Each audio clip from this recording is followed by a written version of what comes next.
Year 3, February. The grid's been down for 32 months. Your neighbor's solar batteries died 18 months ago, swollen lithium cells that cost him $15,000 sitting in his shed like expensive paperweights. He's burning furniture now. You can see the smoke from his windows every night. The family 2 miles down the road, their lead-acid backup system lasted 8 months before sulfation killed it. They left for town 6 months ago. Nobody's seen them since. You're still here, still powered, still warm, still eating. Not because you bought more gear, because you understood what survives past the resupply window. And the resupply window closed the same day the grid went down. Here's what the survival industry won't tell you. Every piece of equipment they sold you has a death timer. Batteries die, filters clog, seals fail. And when they fail in year 3 of permanent collapse, there's no Amazon delivery. There's no Home Depot restocking. There's just you and the physics of what actually lasts.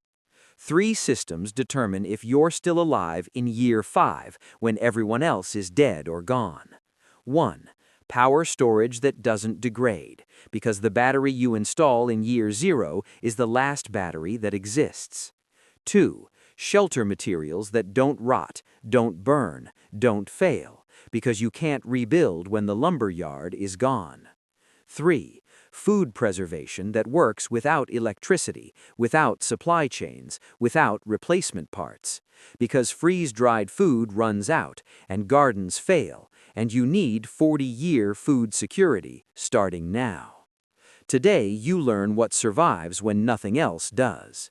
Not theory, what the data shows works in decade 3, when the gear-dependent are dead. Let's start with power, because without it, you freeze, or you burn through your firewood trying to stay warm, and either way, you're dead by spring.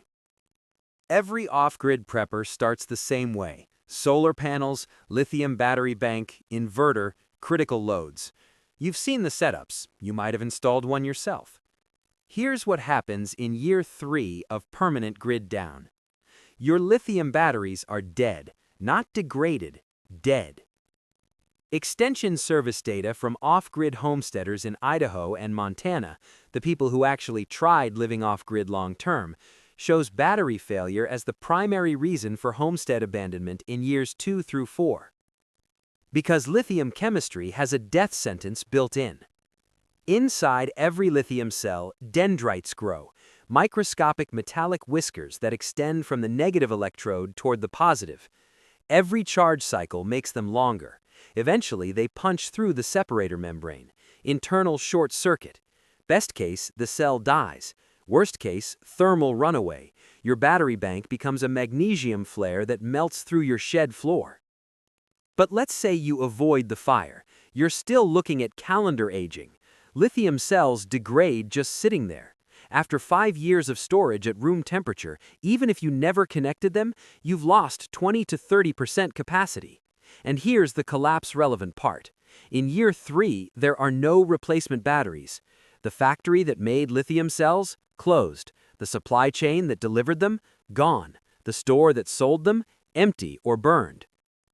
The battery you installed in year 0 is the battery you die with, and if it's lithium, it died in year 2.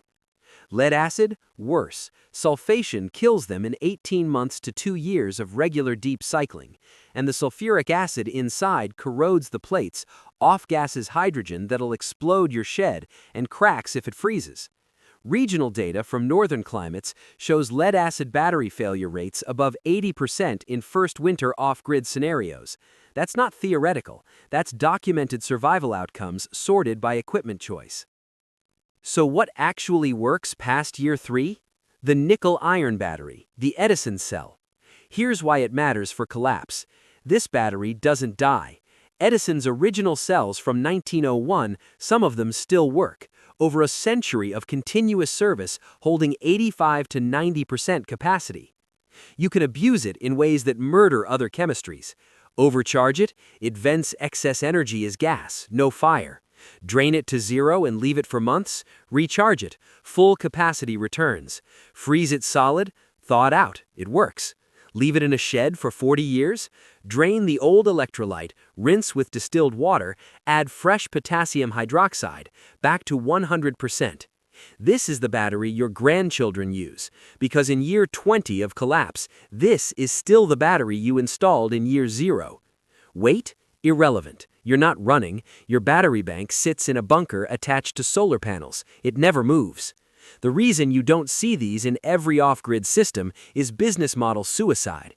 A battery that lasts a century means you buy once and you're done. No recurring revenue. But you can still get them. Small manufacturers in China and Eastern Europe make them. Not at Home Depot, not advertised, but they exist. And in year 3 of permanent collapse, this is the difference between having power and burning furniture to stay warm. County records from rural Idaho show property abandonment patterns correlating directly with battery system failure timelines. People left when their power died. The ones still there in year 5, different battery chemistry. That's not theory, that's documented survival outcomes sorted by equipment choice. You've got immortal power. What kills you next is structural failure. Standard prepper shelter construction, lumber framing, 2x6s, 2x8s, plywood sheathing, steel roofing. Here's what happens by year 5. Wood fails, not eventually, predictably. Extension Service data on rural structure longevity shows wood-framed buildings in high moisture climates experiencing significant structural degradation within 3 to 7 years without maintenance. And in collapse, there is no maintenance, no replacement lumber, no hardware store. Wood rots, termites eat it, carpenter ants hollow it. Under continuous load, it creeps. The fibers slowly deform, even under stress below failure point. Your roof sags, your walls bow. Forum documentation from off-grid homesteaders shows roof failure as catastrophic event. When your roof fails in year 5 in winter with no way to repair it, you abandon the structure or you die in it. The solution everyone knows is concrete. Strong, fireproof, doesn't rot. But standard Portland cement concrete cracks, rebar rusts, water infiltrates, freeze-thaw cycles destroy it. 30 to 50 years maximum before structural failure. In collapse, you don't get to rebuild in year 30, you build once. So what actually lasts? Roman concrete, opus cementicium. The Pantheon in Rome, built 126 AD, still standing, largest unreinforced concrete dome in the world, 1,899 years old, no cracks, no structural failure. How? Different chemistry. Volcanic ash, pozzolana, mixed with lime and seawater, creates aluminum tobermorite crystals. These crystals grow over time. They fill microscopic cracks. The concrete doesn't weaken with age, it strengthens.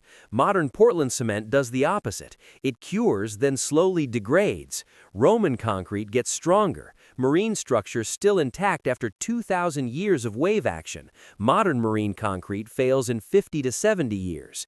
You can make Roman concrete. Volcanic ash pozzolans are available. Hydrated lime is standard. The ratios are documented. Mix volcanic ash, lime, aggregate, add seawater or brine, pour, wait. In 6 months, structural concrete. In 5 years, stronger than you started. In 50 years, still improving. Collapse application? When the concrete plant stops operating, the trucks stop delivering, your stockpiled Portland cement cures your first pour and nothing after. Roman concrete uses materials you can source locally. Volcanic deposits exist across western U.S. Lime from limestone using primitive kilns. Aggregate is rocks. This is concrete you can make in year 5, year 50, year 500. Regional abandonment data shows shelter failure forcing relocation. The homesteads still occupied in decade 2 different structural materials, not because they got lucky, because they understood what doesn't fail. Power solved. Shelter permanent. What kills you in year 3 is food. Every prepper's food storage, grocery store cans, number 10 cans of freeze-dried meals, maybe a Harvest Right freeze dryer, shelves of Mylar bags with oxygen absorbers. You think you're set for 5 years, 10 if you're serious. Here's what actually happens. Freeze-dried food and Mylar, 25 to 30-year shelf life under ideal storage. Ideal means cool, dark, stable temperature. Most people have basements that hit 80 degrees in summer, garages that freeze in winter, attics that do both. Temperature cycling degrades Mylar. The aluminum layer delaminates. Oxygen infiltration begins. Your 25-year food becomes 15-year food, then 10-year food. But here's the collapse critical part. Even under ideal conditions, you're looking at nutrition degradation.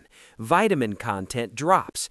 After 10 years, 50 to 70% vitamin loss. You've got calories, you don't have micronutrients. You're eating enough to survive, but slowly developing scurvy, beriberi, pellagra, the deficiency diseases that killed more people than starvation during documented historical famines. And in year 15, when your freeze-dried food expires, there is no resupply. The company that made it, gone. The supply chain, dead. So what actually works past year 15? Glass jar canning. Not commercial cans, glass jars, pressure canned. Documented shelf life, 40 to 50 years minimum. Some documented over 70 years with full nutritional retention. Not calories only, full vitamins, minerals, proteins. Glass is chemically inert. It doesn't react with food. It doesn't degrade. A jar sealed in 1750 is still intact in 2027 if nobody broke it. But here's why it matters for collapse. You can do this without electricity. Pressure canners work on any heat source, wood fire, propane, rocket stove. You don't need freeze dryers that require grid power. You don't need Mylar sealers. You need jars, lids, pressure canner, fire. In year 10 of collapse, freeze-dried food expired 5 years ago. Mylar failed from temperature cycling. Everyone else is eating poorly and developing deficiency diseases. You're still canning, processing every harvest, creating multi-year food security using 1750 technology that works in 2050. The jars are reusable indefinitely. A ball jar from 1920 still works in 2027. You're not dependent on supply chains. Find jars at abandoned houses, wash them, use them. Multi-generational food security. Your children inherit your jars. Your grandchildren can food in the jars you used. Regional mortality data from historical grid-down events, 1970s blackouts, natural disasters, economic collapses, shows malnutrition as primary cause of death in years 2 to 5. Not starvation, malnutrition. Calorie-adequate diets but vitamin deficient. The difference between survival and death isn't amount of food, it's nutritional completeness over years. Glass jar canning preserves that. Freeze-dried doesn't. 3 technologies, same pattern. Nickel-iron batteries outlive you. Industry sells batteries that die in 5 years. Roman concrete strengthens over centuries. Industry sells concrete that cracks in 30 years. Glass jar canning preserves nutrition for 70+ years. Industry sells freeze-dried that degrades in 25. The pattern? Every permanent solution gets buried. Because permanent solutions don't generate recurring revenue. A customer who solves their problem once is a customer lost forever. But in collapse, the recurring revenue model dies the same day the grid goes down. There is no buy another one in 5 years. There is only, did what you installed in year 0 still work in year 5? Regional survival data from extended grid-down scenarios shows equipment lifespan as primary determinant of occupied versus abandoned homesteads. The homestead still occupied in year 10? Different battery chemistry, different structural materials, different food preservation methods. Not because they had more money, because they understood what survives the resupply window closing. When collapse comes, battery factory stops. The battery you have is the battery you die with. Concrete plant closes. The foundation you poured is the foundation you get. Food supply ends. The preservation method you use is the method available forever. Nickel-iron batteries, Roman concrete, glass jar canning. Not theory, documented technologies with century-scale performance records. You can buy the batteries, you can mix the concrete, you can process the food. The question is whether you build for year 5 or whether you build for the resupply cycle that doesn't survive year 1. Year 3, February. Grid's been down 32 months. Your neighbor's burning furniture. The family down the road left 6 months ago. You're still here because you understood the permanence equation. Nickel-iron batteries last a century. Roman concrete strengthens with age. Glass jar canning, 70-year nutrition preservation. Build systems that outlast collapse. Power that doesn't die. Shelter that doesn't fail. Food that doesn't degrade. The survival industry sold you 5-year solutions. You needed 50-year answers. Choose accordingly. Comment below. Are you building for year 5 or year 50? Have you installed nickel-iron batteries, mixed Roman concrete? How many jars are in your storage? Subscribe for survival analysis built on documented failure data from off-grid homesteads, historical collapse events, and extension service research. Not gear reviews, not theory. What actually works when the resupply window closes permanently. This is Fallout Rat. Stay filthy, stay smart, stay rational when everyone else is building for the replacement cycle that dies in year 1.